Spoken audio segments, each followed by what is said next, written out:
Welcome back to another scalping lesson. Soil here, and today I want to teach you an insane scalping strategy which is incredibly profitable with high degree of accuracy. This scalping strategy is executed on 5 minutes time frame. So on TradingView platform, here we set the chart time frame on 5 minutes. This is the price chart of euro to US dollar of forex market, but there is no limitation on this, and you can use this scalping strategy on any other market, whether it's forex, crypto, or stocks. The only requirement in terms of the asset or market is trading volume and liquidity, because this is a scalping strategy and our profit and loss are small in terms of price movements. So we don't want to experience any unreal price gaps or large spread between bid and ask prices that can damage our trade entry, stop loss, and profit. In this scalping strategy, we have 3 indicators. For adding indicators, here we click on indicators and we simply search the name. The first one that we want to add is stochastic histogram. This one, which is written by someone named N. Boone. We use this indicator with default settings and we only change its appearance. Here in the style tab, here we set it on area. And now it better shows what is going on. The next indicator that we want to add is MACD, moving average convergence divergence, this one. And we must change its settings. Here in the inputs tab, for the fast length we set it at 34, and for the slow length we set it at 144. Then in the style tab we uncheck MACD line and signal line, because in this scalping strategy we only need MACD histogram. And let's make the appearance of our histogram as area. We click on OK, and the third indicator that we want to add is range filter. This one, range filter buy and sell 5 min, which is written by someone named Guikroth. And we use this indicator with its default settings. Everything is already set on the chart, and let's see how we trade based on this 5-minute scalping strategy.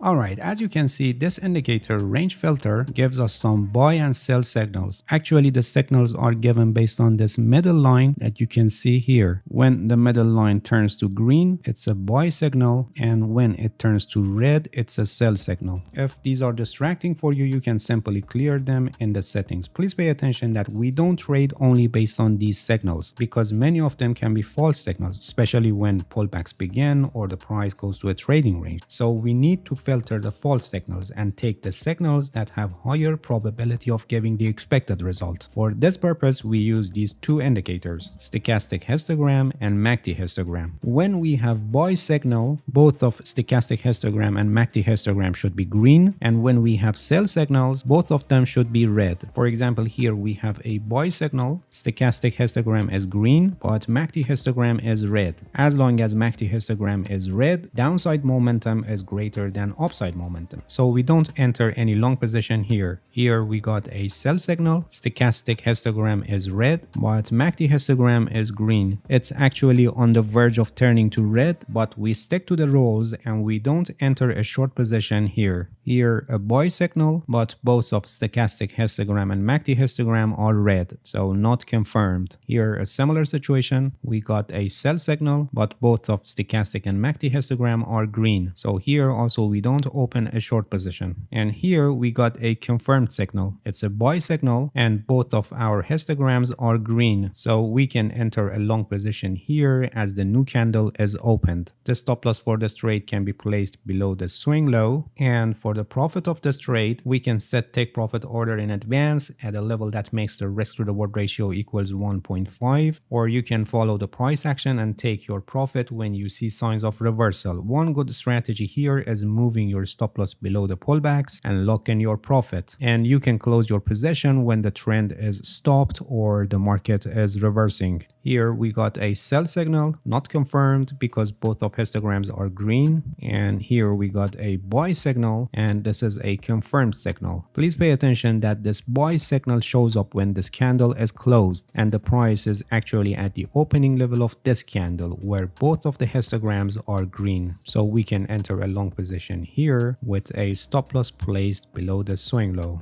This sell signal is not confirmed, but here we got another buy signal which is confirmed by our histograms. Alright, let me explain an important point here. If you remember, I already mentioned that the number of false signals are high at the beginning of pullbacks and when the market is flat. Here we got a sell signal but not confirmed. And after that, as you can see, the market is completely flat. Here we got a buy signal. Do you think it's wise to enter a trade here? Definitely not, because the market is flat. It could be the starting point of a huge advancing of the price, but here this trade has high risk because the market is flat. As an aggressive trader, you may choose to enter to catch that possible huge move, but I recommend you to try to lower your risk and not taking these kinds of signals which are generated based on this strategy. As you can see, the price advanced a little bit, but optimistically you would close your position here, resulting in a very tiny profit. Or a similar situation here for this sell signal, which is a confirmed signal, and you would optimistically close your position here. So as you can see, in this part of the chart where the market is flat, the signals are not very good for taking any trade. So besides these indicators and the signals that you get from them, you must also watch the price action carefully. Price action analysis for discovering flat market plays an important role here for filtering false signals. You can also use some indicators like ADX for filtering the signals in trading ranges, but besides cluttering your chart, it may also filter some good signals where by price action analysis you might approve them. So I recommend you to watch the price action for discovering the times that the market is moving flat. Another important point about this scalping strategy is risk management. In compared to a trend following strategy, this strategy has a little higher risk because here we try to catch every turning points of the market. So it's really important to manage your risk properly. There is a risk management strategy that is called 1% rule, and it's a very good strategy for scalping. I have a complete guide on this. The link is also placed in the description of this video, and I highly recommend you to watch it because without a proper risk management strategy, you cannot successfully and profitably run the scalping strategy that I explained in this video. Not only for this strategy, but for any other trading strategies that you want to use, it's very important to manage your risk properly. Alright, that's it. Thank you for watching this video. If you have any questions, feel free to ask and leave a comment for me. I'll answer your questions as soon as possible. If you haven't subscribed to my channel, please subscribe and hit the bell so you get the notifications of my new videos. See you guys in next video and good luck with your trading.